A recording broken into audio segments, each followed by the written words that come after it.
جبکہ سود جو ہے اس سے آپس میں دشمنی اور پھر بغض اور پھر وہ جو طبقاتی فرق آتا ہے اور اس سے پھر جو برائیاں پھیلتی جاتی ہیں، یہ سب چیزیں آتی ہیں جو کہ اسلام نہیں چاہتا ہے. ٹھیک ہے. اچھا، ہم نے جو ہے اور ساتھ ہی آپ دیکھیں آیت نمبر 281 میں اللہ تعالیٰ نے آخرت کے دن کی ہی بات کر کے اس ٹاپک کو اینڈ کیا کہ اللہ سے ڈرتے رہو کیونکہ تم اللہ کے پاس ایک دن لوٹاؤ جاؤ گے اور ہر جان کو جو جو کچھ اس نے کیا ہوگا اس کا پورا پورا بدلہ دیا جائے گا. ٹھیک ہے، یہاں پہ ہم نے لاسٹ ویک ختم کیا تھا. ابھی ہم آگے آیت نمبر 282 پڑھ رہے ہیں. تو مجھے ایک منٹ میں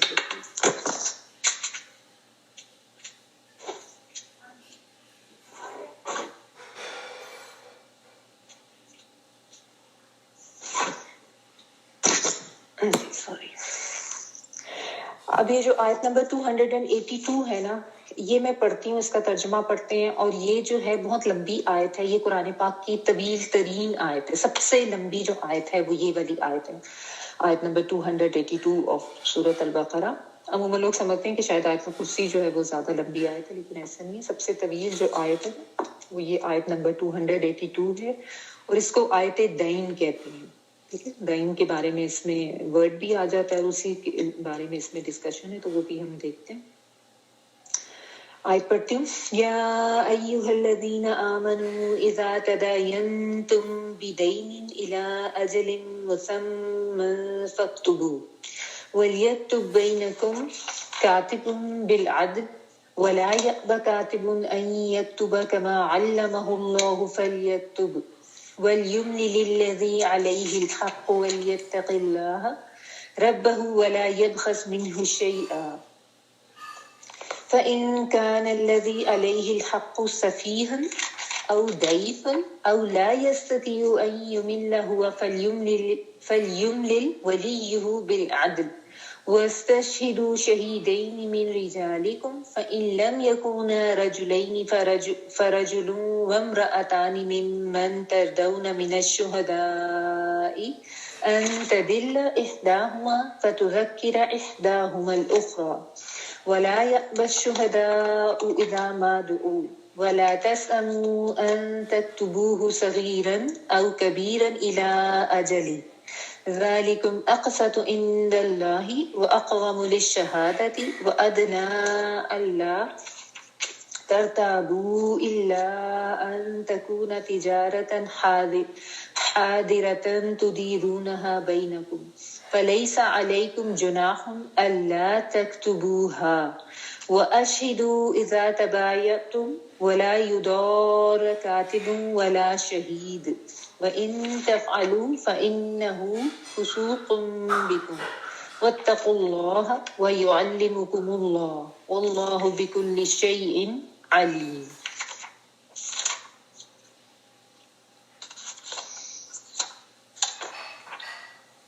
اے ایمان والو، جب تم آپس میں ایک دوسرے سے میعاد مقرر پر قرض کا معاملہ کرو تو اسے لکھ لیا کرو، اور لکھنے والے کو چاہیے کہ تمہارے آپس کا معاملہ عدل سے لکھے. کاتب کو چاہیے کہ لکھنے سے انکار نہ کرے جیسے اللہ تعالیٰ نے اسے سکھایا ہے، بس اسے بھی لکھ دینا چاہیے. اور جس کے ذمہ حق ہو وہ لکھوائے اور اپنے اللہ تعالیٰ سے ڈرے جو اس کا رب ہے، اور حق میں سے کچھ گھٹائے نہیں. ہاں، جس شخص کے ذمہ حق ہے وہ اگر نادان یا کمزور ہو یا لکھوانے کی طاقت نہ رکھتا ہو تو اس کا ولی عدل کے ساتھ لکھوا دے. اور اپنے میں سے 2 مرد گواہ رکھ لو، اگر 2 مرد نہ ہو تو 1 مرد اور 2 عورتیں جنہیں تم گواہوں میں سے پسند کر لو، تاکہ ایک کی بھول چوک کو دوسری صحیح کر دے. اور گواہوں کو چاہیے کہ وہ جب بلائے جائیں تو انکار نہ کریں، اور قرض کو جس کی مدت مقرر ہے خواہ چھوٹا ہو یا بڑا ہو لکھنے میں کاہلی نہ کرو. اللہ تعالیٰ کے نزدیک یہ بات بہت انصاف والی اور گواہی کو بھی درست رکھنے والی اور شک و شبہ سے بھی زیادہ بچانے والی ہے. ہاں، یہ اور بات ہے کہ وہ معاملہ نقد تجارت کی شکل میں ہو جو آپس میں تم لین دین کر رہے ہو تو تم پر اس کے نہ لکھنے میں کوئی گناہ نہیں. خرید و فروخت کے وقت بھی گواہ مقرر کر لیا کرو. یاد رکھو کہ نہ تو لکھنے والے کو نقصان پہنچایا جائے نہ گواہ کو، اور اگر تم یہ کرو تو یہ تمہاری نافرمانی ہے. اللہ تعالیٰ سے ڈرو، اللہ تمہیں تعلیم دے رہا ہے اور اللہ تعالیٰ ہر چیز کو خوب جاننے والا ہے.